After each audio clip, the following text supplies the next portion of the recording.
बुलढाण्यातले 5 पर्यटक पहलगाममध्ये अडकलेले आहेत। बुलढाण्यातील जैन कुटुंब हल्ला झाला त्यावेळेला पहलगाममध्येच होतं। ज्या ठिकाणी हल्ला झाला त्याच्या अगदी जवळच जैन कुटुंबाचं हॉटेल होतं। हल्ल्यानंतर जैन कुटुंबामध्ये प्रचंड धास्ती आहे। कारमधून आता श्रीनगरकडे हे कुटुंब निघालंय असं समजतंय।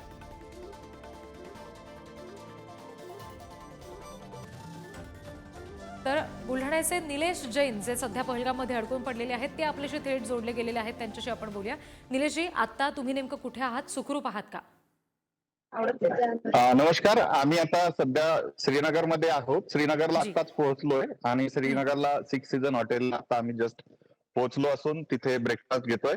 सकाळीच आम्ही पहलगामवरून निघालो आणि नुकतंच इथे या हॉटेलमध्ये पोहोचलेलो आहोत। जी, या हॉटेलमध्ये सध्या निलेशजी सुरक्षित वातावरण आहे, लष्कराचा इथे कंट्रोल आहे सगळा? हो, सर्व आजूबाजूला प्रचंड सुरक्षा व्यवस्था आहे। आम्ही पहलगाम टू श्रीनगर येत होतो तेव्हाही रस्त्यावर ठिकठिकाणी पोलीस आणि जी। सीआरपीएफचे जवान तैनात केलेले होते। स्थानिकांनी सुद्धा आम्हाला इथे चांगल्या प्रकारे मदत केली। तिथच्या जी। पहलगाम मधील हॉटेल असो किंवा इथचे आमचे ज्यांच्या मार्फत आम्ही इथे बुकिंग केलं होतं त्यांनी सुद्धा आम्हाला अतिशय चांगली मदत केलेली आहे। पहलगाममध्ये जेव्हा हल्ला झाला निलेशजी, त्या क्षणाला तुम्ही तिथं उपस्थित होतात घटनास्थळावर, तुम्ही नेमकं यातलं काही प्रत्यक्ष पाहिलं? नाही. आम्ही नुकतंच तिथे पोहोचलेलो होतो। जी। हॉटेलवरून आम्ही बाहेर निघण्याच्या तयारीत असतानाच आम्हाला हॉटेलच्या कर्मचाऱ्यांनी सूचना दिली की काहीतरी घटना घडलेली आहे हं, हं, आणि तुम्ही इथून बाहेर पडू नका। हं, त्याच्यामुळे आम्ही आमच्या रिसॉर्टच्या बाहेर पडलोच नाही।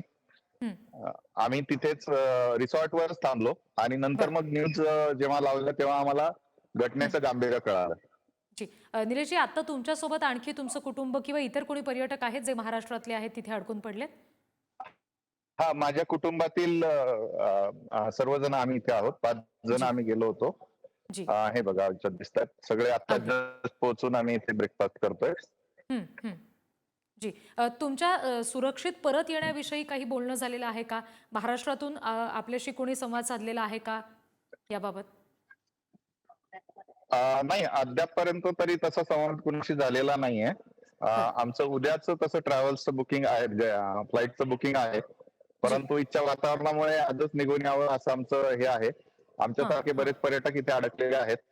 बरं. जे ज्यांची गर्दी एअरपोर्टवर झाल्याचंही इथे आम्हाला हॉटेलला आल्यावर कळालेलं आहे। जी। अगदी, अगदी। निलेशजी, तुम्ही सुद्धा सुखरूप राहा, कुटुंबाची सुद्धा काळजी घ्या। सुरक्षितपणे लवकरात लवकर महाराष्ट्रात परत या, अशी सदिच्छा तुम्हाला देते। धन्यवाद तुम्ही आमच्याशी संवाद साधलात यासाठी।